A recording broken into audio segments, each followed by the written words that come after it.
ఇవాల్టి మన topic operation Sindoor పైన మన deputy commander in chief lieutenant general Rahul Singh గారు నిన్న ఫిక్కీది ఒక మీటింగ్ అయిందనమాట. నేనంటే 4 తారీఖు నాడు నేనే. సో 4 తారీఖు నాడు ఒక మీటింగ్లో ఆయన మాట్లాడుకుంటా ఒక టాపిక్స్, కొన్ని మెయిన్ టాపిక్స్ చెప్పిండు అనమాట. చాలా ఇంపార్టెంట్ టాపిక్స్ ఇవి ప్రజలారా. ఎందుకు మరి ఇవి జరుగుతూ ఉన్నాయి, మన చుట్టూతో మనం ఏం చేయవచ్చు అనేది కొంత అర్థం చేసుకోవాలి. మనకు పాకిస్తాన్కి యుద్ధం జరిగింది. పెహల్గాంలో అర్ధరిద్రులు వచ్చి మన వాళ్ళను అసలు కాల్పులు జరిపి చాలా మంది చనిపోవడంతో, 26 మంది చనిపోవడంతో మనం యుద్ధానికి వెళ్లాల్సి వచ్చింది. మనకు తప్పలేదు అది. సో దీంట్లో మనకు కొన్ని రీజన్స్ ఏమున్నాయంటే, ఇక్కడ సెక్యూరిటీ కనుక బలంగా ఉండుంటే కొంత వాళ్ళు ఇది తప్పించగలిగే వాళ్ళ. పాయింట్ 1. పాయింట్ నెంబర్ 2 ఇంకొకటి ఏంటంటే, అసలు మనము అది అయిపోయిన తర్వాత అయినా సరే మన సెక్యూరిటీ కనుక బీపప్ అయి ఉంటే చాలా ఫాస్ట్గా ఆ దొంగల్ని అసలు దేశం దాటి మనం పంపించేగలిగే వాళ్ళం కాకపోయి ఉండొచ్చేమో. మరి ఇప్పుడు వాళ్ళు ఎక్కడున్నారో మనకు తెలియదు, కానీ ఇప్పుడైతే మనం వాళ్ళని పట్టుకోలేదు. అది మన అందరికి తెలిసిన విషయమే. సరే, యుద్ధానికి వెళ్ళినాం. 4 రోజుల తర్వాత యుద్ధం నుంచి మళ్ళీ ఒక విధంగా చెప్పుకోవాలంటే ఒక పీస్ టాక్ లాగా వచ్చేసింది. అది ఆగిపోయింది. అది దానికి ఎవరు చేసిన ఏం చేసినని ఎంతో మంది చెప్పుకుంటా ఉంటారు పక్క దేశస్తులు. ఇంకా మీరు చూసిన కదా, అమెరికా కూడా చెప్పుకుంటూ తిరుగుతూ ఉంది. సో ఇవన్నీ జరుగుతూ ఉన్నాయి. కానీ మీ అందరికి అర్థం కావాల్సింది ఏంటంటే, నేను ఇంతకంటే ముందు ఒక వీడియోలో కూడా ఇదే చెప్పిన. మన భుజాల పైన తుపాకీ పెట్టి, పాకిస్తాన్ భుజాల పైన తుపాకీ పెట్టి మనల్ని కాలుస్తుంది ఎవరు అని అంటే చైనా. కానీ మనం మరి దాంతో సమానంగా యుద్ధం చేయగలుగుతామా? అసలు జరుగుతుందా ఇది అని అంటే, చాలా విషయాలు నేను ప్రజలారా మనం చాలా తెలుసుకోవాలి ఇందులో. ఇది ఒకసారి చూడండి. మనం ఏమున్నాయంటే, ఇగో ఇక్కడ Gautam Adani visits Chinese equipment makers as US legal woes linger. అంటే ఇక్కడ కొంచెం పెన్ తీసుకొని చెప్తాను. ఇప్పుడు ఏమైందంటే, గౌతమ్ అదానీ గారు, ఆయన మీద అమెరికాలో కొన్ని కేసులు ఫైల్ అయినాయి. ఈయన మీద కేసులు ఫైల్ అవడంతో ఏంటంటే, ఈయన అమెరికా పోవడానికి కొద్దిగా వీలయ్యేటట్లేదు ఇప్పుడు. అందుకని ఆయన చైనా ఎక్విప్మెంట్స్ తయారు చేసే చైనా దగ్గరికి వెళ్ళిండు ఆయన. సరే, వెళ్ళిండు, బిజినెస్ చేస్తుండో అంతా ఓకే. కానీ మనం ఒకటి అర్థం చేసుకోవాల్సింది ఏంటంటే, మరి ఇంత పెద్ద ఎత్తున ఇప్పుడు అదాని గారు వెళ్ళిన అంటే అది చిన్న బిజినెస్ ఉండదు. మన అట్లాంటి ₹100, ₹200 బిజినెస్లు కావాలి. కొన్ని బిలియన్స్ ఆఫ్ డాలర్స్లలో బిజినెస్ జరుగుతూ ఉంటాయి. అంత బిలియన్స్ ఆఫ్ డాలర్స్ మనం వాళ్ళతో బిజినెస్ చేస్తే, మనము ట్రేడ్ డెఫిసిట్ ఆల్రెడీ చాలా ఎక్కువ ఉంది మనకు చైనాకి. ట్రేడ్ డెఫిసిట్ అంటే ఏంటంటే, మనం ఎక్కువ ఇంపోర్ట్ చేసుకుంటున్నాము, వాళ్ళకు తక్కువ అంటే మనం ఎక్స్పోర్ట్ చేస్తున్నాం. సో దాంతో ట్రేడ్ డెఫిసిట్ చాలా ఎక్కువ ఉంది వాళ్ళకు. అంటే మన దగ్గర నుంచి వాళ్ళు ఒక మాట చెప్పుకోవాలంటే ఏం కొంటలేరు, వాళ్ళ దగ్గర నుంచి మాత్రం మనం అన్ని కొంటున్నాం. మరి ఎంతవరకు మనము కరెక్ట్ చేస్తున్నామో మనం ఒకసారి ఆలోచించుకోవాలి. దీంతోడు ఇంకొకటి ఏంటంటే, ఇప్పుడు మనం ఎంతో ఇంపోర్ట్ చేసుకుంటూ ఉంటాం. మనం కూడా సామాన్య ప్రజలము. మన దేశంలో కూడా బిజినెస్లు మనం పెంచుకోవచ్చు. Not necessarily only China need to do all this. China ఒకటే కాదు, మన దగ్గర టెక్నికల్ ఎడ్యుకేషన్ పెంచవచ్చు, మన ఇంజనీరింగ్ ఉంచవచ్చు, మన అడ్వాన్స్డ్ ఇప్పుడు ఇంజనీరింగ్ ఎడ్యుకేషన్లలో, టెరిషరీ కేర్ ఎడ్యుకేషన్లలో, ఇంకా మన రీసెర్చ్లలో మనం ఎక్కువ డబ్బులు పెట్టి మనకేం కావాలో మనం అవన్నీ చేసుకోవచ్చు. కానీ ఇవన్నీ జరుగుతున్నాయా అంటే, చైనాతో సమానంగా అయితే జరుగుతలేవు కాబట్టి ఏంటంటే, ఇంటర్నేషనల్ మార్కెట్లో మన బిజినెస్లు కంపీట్ అయితలేవు. అవి కంపీట్ అయితలేవు కాబట్టి మనకు ట్రేడ్ డెఫిసిట్ అట్లా నడుస్తూనే ఉంది. ఇవన్నీ ఇట్లా జరుగుతున్నాయి ప్రజలారా. జరుగుతున్నప్పుడు ఇంకా కొన్ని చూపిస్తాను చూడండి. ఇగో ఇక్కడ కనుక మీరు చూస్తే, ఇదేంది, మనకును చైనాకి బార్డర్ డిస్ప్యూట్స్. ఓకే, ఈ బార్డర్ డిస్ప్యూట్లలో కనుక చూస్తే, ఇగో ఇది మనకు జమ్మూ. ఇప్పుడు ప్రస్తుతానికి మన దగ్గర జమ్మూ ఇంతే ఉంది, మన జమ్మూ కాశ్మీర్. ఓకే, ఇగో ఇదేమో ఈ బ్లూ పోర్షన్ ఏమో మొత్తం పాకిస్తాన్ ఆక్యుపై చేసేసుకుంది మన దగ్గర నుంచి. ఆక్యుపై చేసుకున్న దాంట్లో వీళ్ళు ఏం చేసినట్టు, ఇగో ఈ చిన్న ముక్క ఏం చేసినట్టే వీళ్ళు చైనాకి ఇచ్చేసారు. చైనాకి ఇచ్చేసి ఇప్పుడు వీళ్ళకు సిల్క్ రోడ్, ఈ దారి గుంట సిల్క్ రోడ్ వస్తుంది. ఓకే, సిల్క్ రోడ్ ఈ రోడ్ నుంచి వస్తుంది అనమాట. సిల్క్ రోడ్ అంటే ఏంటంటే, చైనాకి పాకిస్తాన్కి ఒక ఎకనామిక్ కారిడార్ నడిచేదే సిపెక్ రోడ్ అంటాం. ఓకే, ఈ రోడ్ ఇక్కడి నుంచి వస్తూ ఉంటుంది. కనుక ఆబ్వియస్గా మనకంటే కూడా పాకిస్తాన్ వాళ్ళకు దగ్గర. ఎందుకంటే వాళ్ళు ల్యాండ్ ఇచ్చిండ్రు, వాళ్ళు రోడ్ కోసం దారి మొత్తం పాకిస్తాన్ పొడుగుతా ఇస్తుండ్రు, వాళ్ళకు బిజినెస్ చేసుకోవడానికి ఇస్తుండ్రు. అట్లాంటప్పుడు పాకిస్తాన్కి తప్పకుండా చైనా సపోర్ట్ చేస్తుంది. మరి ఇట్లాంటప్పుడు మనం ఏం చేసినాం అనేది చూపిస్తాం. మనం ఎంత గబ్బు పని చేసినాం అంటే, అసలు మనం పక్కకు ఎవరైనా బల్లెం పెట్టుకుంటారా, ఎవరన్నా పక్కలో బల్లెం పెట్టుకుంటారా చూపిస్తా చూడండి. ఇక్కడ ఇగో ఇది చూడండి ప్రజలారా, ఇది చైనా రైట్, ఇదేమో ఇండియా రైట్, ఇదేమో ఆస్ట్రేలియా, ఇదేమో జపాన్, ఇది జపాన్. ఓకే, ఇది జపాన్, ఇదేమో అమెరికా. క్వాడ్ అని అంటారు. క్వాడ్ అంటే ఏంటంటే ఇవి ఈ 4 countries Japan, America, India and Australia, right? ఈ 4 కంట్రీస్ ఏం చేసినాయంటే they form a team against China. ఈ ఫార్మ్ అగెన్స్ట్ టీమ్ చైనా అన్నప్పుడు ఈ చైనా వాడు మనం ఇది ఊరుకుంటాడా? ఇది పొద్దుస్తమానం మన మీద ఇంకా వాడు చేయాల్సిన పనులు వాడు చేయడా? ఒకసారి ఆలోచించండి. మనం ఈ క్వాడ్లు ఎందుకు చేయలేం? ఈ క్వాడ్లో మనం అది అమెరికాకు దగ్గర అవ్వడానికి చేయను, కానీ అవసరం ఉండనా ఇది? నిజంగా చెప్పాలంటే అవసరం లేదు. ఎందుకంటే అమెరికా ఎప్పుడు కూడా వాళ్ళ సొంత అవసరాల కోసమే చూసుకుంటుంది తప్ప పక్క దేశం కాలిపోయినా చూడరు వాళ్ళు, అంతే. బిజినెస్లు ఉన్న రోజులే బిజినెస్ నడుస్తుంది, బిజినెస్ లేకుంటే అవుట్. అక్కడి నుంచి వాళ్ళు సంబంధమే లేదనమాట. అయితే ఇక్కడ ఏంటంటే ఇంకొక సిచ్యువేషన్, మరి అంటే రష్యా, సారీ, జపాన్ తోటి ఉంది కదా వాళ్ళకు. అంటే జపాన్లో మొత్తం మిలిటరీ అంతా అమెరికన్ మిలిటరీ. సో జపాన్ మొత్తం బేస్ అంతా కూడా అమెరికన్ బేసే కాబట్టి వాళ్ళ దగ్గర వాళ్ళ కంట్రీలకు ఎంటర్ గారు, అక్కడ వాళ్ళకు లీగల్ డిస్ప్యూట్స్ రావే రావు, ఆ బార్డర్ డిస్ప్యూట్స్ అంతకన్నా రావు. కానీ మన దగ్గర అది కాదు కదా, మన మిలిటరీ మనకు ఉంటుంది. మన మిలిటరీ చైనీస్ మిలిటరీ కన్నా పెద్ద మిలిటరీ అయితే కాదు, మన వాస్తవాన్ని ఒప్పుకోవాలి. అట్లాంటప్పుడు మనం యుద్ధం చేయలేమంటే అది కాదు, అవసరం లేని దానికి మనం చేసుకోలేము. కనుక ఏమవుతుందంటే ఇగో ఇట్లాంటి సందర్భాలు ఇగో ఇక్కడ చూపిస్తారు చూడండి ప్రజలారా, జస్ట్ లుక్ ఎట్ దిస్. ఇంకో ఇట్లాంటి బార్డర్ డిస్ప్యూట్స్ వస్తూనే ఉంటాయి కాబట్టి ఇవి కంటిన్యూస్ బార్డర్ డిస్ప్యూట్స్, ఒకసారికి అయిపోయేది. ఇగో ఇదేమో అరుణాచల్ ప్రదేశ్ బార్డర్, ఓకే. ఇగో ఇక్కడ అరుణాచల్ ప్రదేశ్ బార్డర్లో ఇగో ఇక్కడ, సారీ, యా, అరుణాచల్ బార్డర్లో ఇగో ఇక్కడ. తర్వాత ఇది అక్కడ ఈ నేపాల్ ఉన్నంత మట్టుకు ఏం లేదు. మళ్ళీ ఇటు రాగానే ఇగో ఈ మొత్తం ఈ ఏరియా అంత ఉంటుంది. ఇక్కడనేమో గల్వాన్లో ఇక్కడ యుద్ధం జరిగింది. అట్లాగే ఇక్కడనేమో మనకు లడాక్ దగ్గర యుద్ధం జరిగినప్పుడు కూడా మన వాళ్ళు ఇక్కడ ఒక 20 మంది చచ్చిపోయినారు. ఇక్కడ గల్వాన్లో మస్తు మంది లోయలలో పడి బాగా దెబ్బలు తాకిన చనిపోయిన అన్నీ జరిగినాయి ఇక్కడ, ఓకే.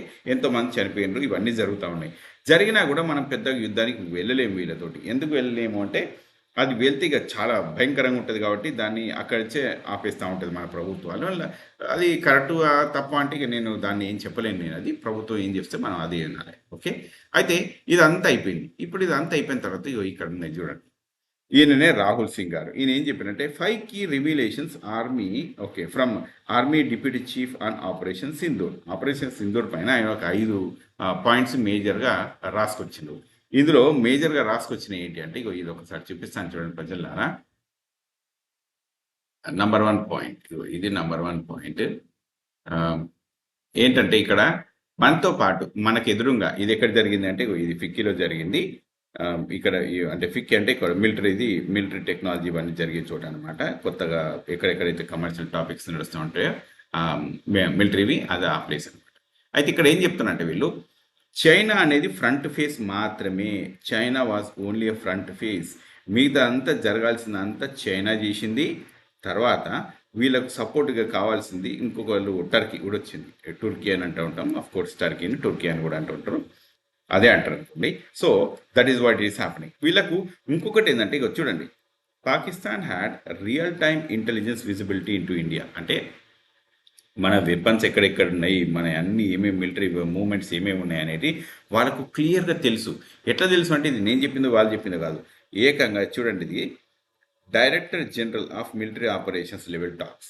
ఇక్కడ జరిగినప్పుడు వాళ్ళు ఏం చెప్పారు అంటే మీరు ఎక్కడెక్కడైతే మాకోసం రెడీగా ఉన్నాయో ఇక perhaps you pull it back అని చెప్పారు. అంటే వాళ్ళు ఏం చెప్తారంటే మనం వాళ్ళ మీద ఎట్లాంటి వాటిల్లో ఎక్కువ పెట్టినామో ఆ ఎక్కువ పెట్టిన అన్ని ఎన్నిక జరగండి అని చెప్పి పాకిస్తాన్ మనకి చెప్పింది. అది డిజిఎంఓ టాక్స్ దగ్గర అయినప్పుడు. అప్పుడు అంటే director general of military operations DGMO అది చేసినప్పుడు వాళ్ళ మిలిటరీ హెడ్ మన మిలిటరీ హెడ్ మాట్లాడుకున్నప్పుడు ఇది జరిగిందనమాట. మీరు పుల్ బ్యాక్ చేసుకోండి అని. ఎందుకు పుల్ బ్యాక్ చేసుకోమండి అని చెప్పినంటే మనం పీస్ టాక్స్ కోసం వెళ్తున్నాం కాబట్టి వెనక్కి జరగాల్సిందే అనుకున్నాడు. రైట్, ఆడదాకా ఓకే. కానీ వీళ్ళకి ఇన్ఫర్మేషన్ పాకిస్తాన్కి అంతగానో ఇచ్చింది ఎవరు అంటే China. Remember one thing, China మొత్తం సపోర్ట్ చేసింది. వాళ్ళ దగ్గర 80% వాళ్ళ దేశంలో ఇప్పుడు యుద్ధానికి వెళ్తున్నప్పుడు 80% యుద్ధానికి వాడిన అన్ని సామాగ్రి చైనానే ఇచ్చింది. 80%. ఇక ఆలోచించండి వాళ్ళకు టైఅప్స్ ఎట్లుంటాయి. చైనాను 80% వాళ్ళు అది సప్లై చేసేసింది యుద్ధానికి కావాల్సిన అన్ని. పాకిస్తాన్ ఏమో వాళ్ళకి ల్యాండ్ ఇచ్చింది. ఇక వాళ్ళ బంధం ఎంత బలంగా ఉంటుంది, మనం అవునన్నా కాదన్నా అది బలంగానే ఉంటుంది. మనం ఇప్పుడు శత్రువులను ఇంకా కొని తెచ్చుకోండి అనమాట. ఇట్లాంటివన్నీ కొన్ని క్వాడ్లు ఇట్లాంటి వాళ్ళ జాయిన్ అయ్యి శత్రువులను కొని తెచ్చుకోండి మనం. అంత అవసరమా మనకు? ఇది అవసరం ఉందా? ఒక్కసారి ఆలోచించండి. మన ఫారిన్ పాలిసీ ఎట్లుందో ఒక్కసారి ఆలోచించాలి అందరూ గూడా. ఏదో నేను చెప్పినా అన్నట్టు గాదు. మీరందరూ గూడా ఆలోచించుకోండి. రైట్? ఇక్కడ అయిపోలేదు. ఇంకా కొంచెం కిందికెళ్ళి చూద్దాం చూడండి. Indigenous equipment performance issues. అంటే ఇక్కడ ఏంది అంటే మనకు కొంత గ్యాప్స్ ఉన్నాయి. అంటే ఈయన చెప్పడని ఇప్పుడు మన లెఫ్టినెంట్ జనరల్ గారు, సింగ్ గారు చెప్పింది ఏంటంటే, మనకు కొన్ని గ్యాప్స్ ఉన్నాయి. అయితే దీంట్లో ఏందంటే సప్లై చైన్‌లో కొన్ని ప్రాబ్లమ్స్ వచ్చేసినాయి. మనకు డెలివరీ కావాల్సినయన్ని డెలివరీ చేయలేదు ఆ టైంకి అని చెప్పొచ్చిండ్రు. ఇగో చూడండి. ఇగో ఇది చూపిస్తాను. Look at this. Indigenous equipment issues, right? ఏం చేయాలంటే ఇగో ఆపరేషన్ సింధూర్ అప్పుడు రివీల్డ్ క్రిటికల్ గ్యాప్స్, మనకి ఎక్కడెక్కడ గ్యాప్స్ ఉన్నాయో చెప్పిండ్రు. సప్లై చైన్ అంటే మనకి ఏవేవైతే సప్లై కావాలనో ఆ టైంకు సప్లైలు అందలేదు అని చెప్పి చెప్పుకొచ్చిండు ఆయన. ఇక దానివల్ల మనకు నష్టం జరిగింది. మన డ్రోన్లు కొన్ని అందలేదు, మనకి కొన్ని దెబ్బలు తిన్నాయి. దానివల్ల మనకి ఏంటంటే మన రాఫేల్ కూడా కొన్ని దెబ్బతిన్నాయని కూడా ఉంది. ఇక మనకు అవుట్ సైడ్గా మనకు ఆన్సర్స్ కొన్ని ఉన్నా చెప్పకూడదు. ఎందుకంటే ప్రభుత్వం చెప్పేంత వరకు నేను చెప్పకూడదు కాబట్టి మనం కొన్ని ఆగాలి. కాకపోతే ఇక్కడక్కడ వార్తలలో చూసినవి ఏంటి అని అంటే, ఇక కొంత మన కూడా ఎంతో కొంత డ్యామేజ్ జరుగుతుంది కదా, కొంత రాఫేల్కి కూడా జరిగిందనే ఉంది. సరే, ఇది ఇక్కడ దాకా అయిపోయింది. ఇక్కడ దాకా అయిపోయిన తర్వాత మరి ఇక్కడనే ఎండ్ అవుతుంది ఆ స్టోరీ అంటే, ఇక్కడ స్టోరీ ఎండ్ అవుతలేదు. ఎందుకు ఎండ్ అవుతలేదు అంటే, ఇక చూడండి ఏమైతుంది ఇక్కడ అంటే, పాకిస్తాన్ అనేది ఎట్లయిపోయిందంటే వాళ్ళ యుద్ధానికి ఒక లిబరేటర్ లాగా అయిపోయింది. అంటే చైనా చేసే యుద్ధం కోసం, చైనా చేసే వాళ్ళ యుద్ధ సామాగ్రిని పాకిస్తాన్ వాడుతుంది. పాకిస్తాన్ వాడితే ఏమవుతుంది? పాకిస్తాన్ ఏకంగా అసలు మనం వినే యుద్ధం చేస్తుంది. ఇంక ఈ ప్రపంచంలో మనం తప్ప ఇంకెవ్వరితో పని లేదు. ఎవరు ఎక్కడమైనా ఏం కాదు, కానీ మన మీద మాత్రం వాడు కారాలు నీరాలు నూరుతూనే ఉంటాడు. ఇదే పని జరుగుతూ ఉంటుంది. సో దీంతో ఏమైందంటే ఒక గినీ పిగ్ అనమాట. అంటే వీళ్ళు చేసే అన్ని చైనా చేసే అన్ని పరికరాలకు, దానికి కావాల్సిన యుద్ధానికి సామాగ్రి, బాంబులకు, దానికి అన్నిటి కలిపి పాకిస్తాన్ వాడుకుంటే, పాకిస్తాన్ మనవి చేసేస్తే అప్పుడు ఏమవుతుందంటే ఇక్కడ వీళ్ళు చైనాలో జరిగే బిజినెస్లు పెరుగుతూ ఉంటాయి. ఇప్పుడు మీరు కనుక చూస్తే యుద్ధం తర్వాత రాఫేల్ డౌన్ అయింది. చైనీస్ కంపెనీస్, ఈ చైనీస్ మిలిటరీ ఎక్విప్మెంట్స్ తయారు చేసే కంపెనీస్ ఉంటాయి కదా, ఇవన్నిటి స్టాకులు పెరిగినాయి. సో ఇవి జరిగినాయి అనమాట. తర్వాత ఇది ఇక్కడనే అయిపోలేదు. మనతో పాటు ఇగో టర్కీ కూడా వాళ్ళకు సపోర్ట్ చేసింది. ఎవరికి? మన మీద యుద్ధం కోసం టర్కీ కూడా పాకిస్తాన్కు సపోర్ట్ చేసింది. ఎట్లాంటి సపోర్ట్ చేసిందంటే, వాళ్ళు వీడు చూడండి, బై బెరాక్టార్ డ్రోన్స్. ఈ డ్రోన్స్ అనేటివి పంపిస్తే నిజంగా మనకు ఆ డ్రోన్స్ వల్ల కొంత నష్టం జరిగింది. అయితే ఇదంతా ఎందుకు జరిగింది అంటే, ఈ డ్రోన్స్ వల్ల మరి ఎందుకు ఇట్లాంటి యుద్ధం జరిగింది, వాళ్ళు ఎందుకు డ్రోన్స్ ఇచ్చారు అంటే, మన దగ్గర కొంత మైనార్టీ కమ్యూనిటీస్ని మనం ఇబ్బంది పెడుతున్నాం అన్న టైప్లో. ఇప్పుడు టర్కీ అనేది ఒక ముస్లిం కంట్రీ. వాళ్లకు ఇంకా ఈ చైనా అనేది కొంత సపోర్ట్ చేసుకుంటూ వచ్చింది. అయితే ఏంటంటే పాకిస్తాన్కు కొంత సపోర్ట్ చేసుకుంటూ వచ్చిండ్రు వాళ్ళు. ఇంకా దాంతోపాటు ఈ డ్రోన్స్ ఒక్కటే కాదు, వాళ్ళు మిలిటరీ ట్రైన్డ్ పర్సనల్ని పంపించిండ్రు. ఇంకా దానికోసం కావాల్సిన అన్నీ కూడా పంపించిండ్రు. అంటే నేనేం చెప్పాలనుకుంటున్నా అంటే, మన ఫారిన్ పాలసీ కొంత ఇబ్బందికరంగా తయారైంది. దీన్ని మనం ఎప్పుడైనా ఒక ప్రాపర్గా ఆలోచించి డిసిషన్స్ తీసుకుంటేనే మంచి జరుగుతుంది, లేకుంటే ఇబ్బంది అవుతుంది. ఇది ఒక్కటి ఇక్కడనే ఎండ్ అవుతలేదు ప్రజలారా. మీరు కనుక చూస్తే మన చుట్టూత అన్ని దేశాలు మనకు అపోజిట్గానే తయారైనాయి. బంగ్లాదేశ్ చూస్తే మనం విన్న కారాలు మీరాలు నోడుతుండు. వానికి మనం ఇచ్చిన అసలు వాని దేశం తయారట్టు చేసిందే మనం అసలు పాకిస్తాన్ నుంచి విడగొట్టి వానికి దేశంలాగా చేసినాం. వాడు అట్నే ఉండడా? కింద శ్రీలంక కూడా అట్నే తయారైండా? ఇవాళ రేపు చూస్తూ ఉంటే ఇక తర్వాత మనకు మొత్తం ఇక మన ఎటు చూసుకున్నా కూడా అంతే ఉందన్నమాట. ఒక నేపాలుడు వాళ్ళతోటే తిరుగుతుండు, ఇక బర్మాడు కూడా వానికే తిరుగుతూ ఉండు. కిందికి చూసుకుంటా ఉంటే ఇప్పుడు మాల్దీవ్స్ కూడా వాళ్ళకే తిరిగిండు. అంటే పాకిస్తాన్ కూడా వాళ్ళకే ఉండదు. ఇక మొత్తం ఇవన్నీ ఏమైనాయి అంటే, మనం క్వాడ్లో జాయిన్ అయిన తర్వాత మన మీద ఎక్కువ పెట్టడానికి చైనా ఎప్పుడు నిరంతరం రెడీగా ఉంది. ఎవరు ఎక్కువ పెట్టినా కూడా వీడు వానికి సపోర్ట్ చేస్తారు. ఎవరైనా సరే ఈ చుట్టుపక్కల దేశాలు మన యుద్ధానికి వస్తున్నాయి అని అన్నప్పుడు ఖచ్చితంగా చైనా వాళ్ళు వాళ్ళకి సపోర్ట్ చేస్తారు. అంటే ఇప్పటి నుంచి అయినా సరే మనం కొంత జాగ్రత్తగా డెవలప్ చేసుకోవాలి. ఏంటి డెవలప్ చేసుకోవాలి అంటే, మనం విత్ ఇన్ ద కంట్రీ మనం ఏమేం చేయాలో చూసుకోవాలి. ఇప్పుడు రాఫేల్ డీల్ కోసం పెట్టినప్పుడు కరెక్ట్గా ఆలోచించండి ప్రజలారా. అనిల్ అంబానీకి కొన్ని వేల కోట్లు, ఒక 30,000 కోట్లు ఇచ్చిందండి. హిందుస్థాన్ ఏరోనాటిక్ లిమిటెడ్ కాకుండా జస్ట్ వాళ్ళకు ఒక 30,000 కోట్లు ఇచ్చింది. దానివల్ల ఏమైంది? 30,000 కోట్లతోటి వాళ్ళు ఏమైనా లాభం తెచ్చిండ్రా? ఏం తీరు కదా. చేయాల్సిన అన్ని గబ్బు పెంట పనులు అన్నీ చేస్తాడు. వాడు ఎప్పుడు అనిల్ అంబానీ అనే పేరు ఎత్తేనే మొత్తం నష్టం అన్నట్టు. ఒకటే ముచ్చాడు, అనిల్ అంబానీ పేరు ఎత్తినవా ఇంకా వాడు తీసుకొచ్చేది నష్టమే ఈ దేశానికి.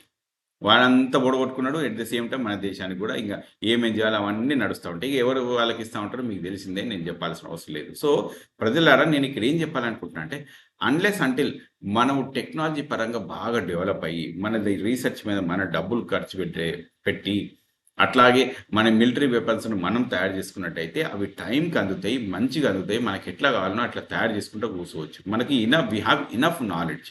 మనకున్న మన తెలివితేటలు మనకు సరిపోతాయి. ఒకప్పుడు మనం ఎప్పుడో 1970స్ నుంచే మనం అన్ని ఆటం బాంబులు తయారు చేసుకుంటూ వచ్చినాం వీళ్ళందరికి లేకంటే ముందే. అవునా? అట్లాంటప్పుడు మనకు అంత వెనుకడుగు వేయాల్సిన అవసరం లేదు. మనం ఇన్నేళ్ళు వాళ్ళకు లక్షల కోట్లు పెట్టుకుంటూ ముందుకు పోవాల్సిన అవసరం లేదు వాళ్ళెవరికీ కూడా. వేరే దేశాలు ఫ్రాన్స్, గీన్స్ అవన్నీ అవసరం లేదు. అవన్నీ మనకంటే కూడా కరెక్ట్‌గా చెప్పాలంటే పెద్ద గొప్ప దేశాలు ఏం గావు. మనం గనుక ఒక ప్రాపర్ పద్ధతి ప్రకారం చేసుకుంటూ పోతే ఇవన్నీ జరుగుతాయి. సో, ఇవి నేను చెప్పిన మాటలు గాదు. లెఫ్టినెంట్ జనరల్ రాహుల్ సింగ్ గారు చెప్పిండివి. రైట్? సో, ఈ వీడియో ఇక్కడ ఎండ్ చేస్తున్నాను. మీకేమన్నా క్వెషన్స్ ఉంటే పెట్టండి. Right? Thank you very much.